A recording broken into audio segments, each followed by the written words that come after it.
সেটি পালনের মাধ্যমে আপনারা নিজেদের কোলেস্টেরল লেভেল কমাতে পারবেন। এছাড়াও হাইপারটেনশন, অ্যাজমা, হাড়ের বিভিন্ন রোগ কিংবা শ্বাসকষ্ট কমাতেও এটি অত্যন্ত কার্যকরী।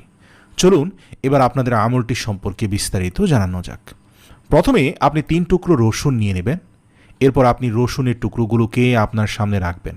অতঃপর বিসমিল্লাহির রহমানির রহিম বলাসহ আপনি 7 বার সূরা ফাতিহা পাঠ করবেন। এরপর রসুনের টুকরাগুলোতে ফু দিবেন।